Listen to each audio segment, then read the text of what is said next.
Well, g'day everybody and welcome to Basket Case.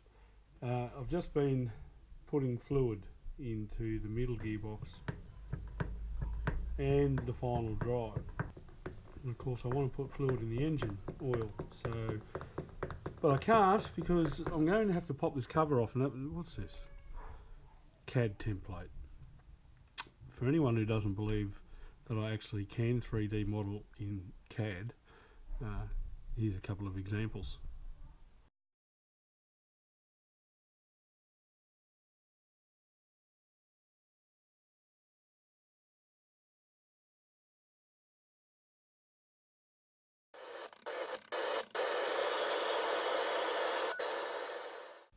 Yeah, so I noticed when I had the bike off the lift and I was trying to move it around, if it was anything other than neutral, I couldn't get it to move, because even if I pulled the clutch in, it still wouldn't shift. Now, obviously the clutch itself, the actuator, oh, I can't reach it from here.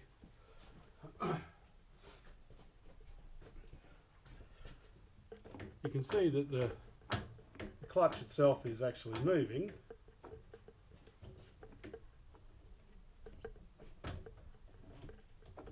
So that's full stroke. And I've also adjusted the center screw here, but it won't disengage. I need to work out why, so I'm going to pop this cover off, strip the clutch apart and have a good look at it.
So I'm not quite sure what happened there. The camera turned off. I'm getting a bit sick of it, really. GoPro. I filmed all of this Basket Case series on my GoPro Heroes 4 Silver, and occasionally it just stops filming or the battery runs out, and it normally beeps, but if I'm doing something that I don't hear the beep, I miss it. But essentially, putting it back together is the reverse of stripping it. And if anybody's familiar with, if anyone's a part of the XS1100 community in Australia, you're going to know Steptoe. Now, Steptoe has done a very good walk through the clutch on disassembly, inspection and reassembly. It's a 30-minute long video, but if you want to know detail, go and have a look at it. I'll put a link at the end of this video to Steptoe's. And I had a look at it, and I've gone now and cleaned up all of the contact areas where the plates and the friction plates and the clutch plates make contact. So I've filed the basket, and I've filed the pressure plate, and I've filed where the springs are on the pressure plate, and I've filed the corresponding intersection. So now all I need to do is take a few quick measurements. I also ran a tap through the threads on the pressure plate. So now I just need to take a few measurements. Springs are meant to be no shorter than 41.8 or something, and these are 42.5, so they're fine. Clutch friction plates are meant to be no less than 2.8 millimeters, and these are 2.9. They're 3 out of the factory. So I've measured everything, and everything looks okay. So I've cleaned everything up, all the friction points where there's wear and there potentially could be catching. One of the I think the reason that it wouldn't disengage is because it was just dry. I need to lubricate everything with oil. These things are a wet clutch; they run in a body of oil. So I need to assemble it with oil so that everything can get moving. So let's throw it all together.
glad I went to the trouble to do that.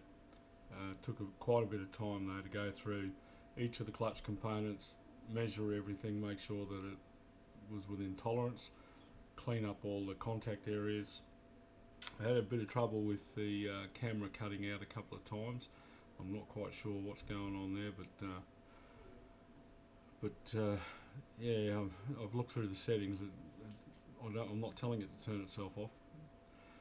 But the clutch now works, and I'm ready to put oil into the sump now, and that'll further saturate it, and it'll work better. I think it was just that it was dry. But if you want a really good walkthrough on the clutch, disassembly, inspection, reassembly, make sure you check out Steptoe's video. The link will be at the end of this one. But that's it for me for now, for Basket Case. Thanks for watching. Stay tuned, subscribe, we'll be back. Bye. The thread on that is stuffed. I do not have a helicoil the right size to repair it. And the thread on that is stuffed where the pin goes for the retainer for the brakes.